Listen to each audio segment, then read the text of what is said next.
Tinupok ng sunog na umabot sa ikatlong alarma ang mga bahay sa isang barangay sa Sampaloc, Maynila. Itinuturo ng ilang residente ang isang lalaki na bago ang sunog ay nahuli umanong iligal na nagkakabit ng kuryente. Nakatutok si Jonathan Andan.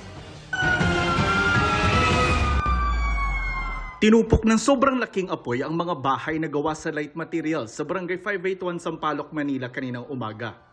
Nasa tabi lang ito ng highway at mabilis na respondihan ng mga bumbero. Umabot ng ikatlong alarma at mahigit isang oras bago naapula ang apoy.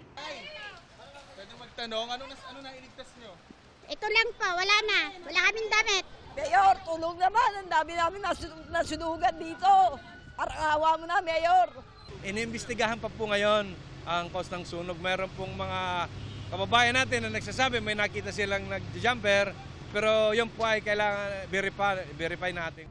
Ang sinasabing nagja-jumper o illegal na nagkakabit ng kuryente na videohan ng kapitan ng barangay kalahating oras bago ang sunog. Kasi sinita ko, daw hininto naman niya. Opo, napagbibintangan na. Sa kanya po yung dahilan kung ba't nagkasunog po.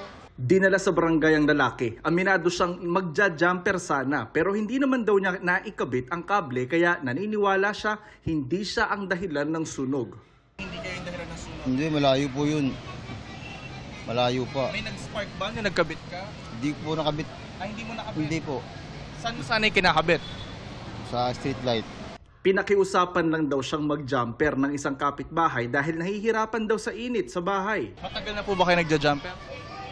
Minsan lang po pagka nakikiusap. Pag may nakiusap, magkano binabayad sa inyo kapag gano'n? Minsan wala. Sa pagkain lang. Ay napakadelikado po yan kasi hindi po yan gumadaan sa ating mga circuit breaker. Mga wires na kanilang ginagamit ay hindi standard. Minsan malaki ang konsumo, maliit yung kable, kaya umiinit, yun. Sabi ni Kapitan na aabot sa 100 pamilya ang apektado ng sunog na mananatili muna sa covered court ng barangay.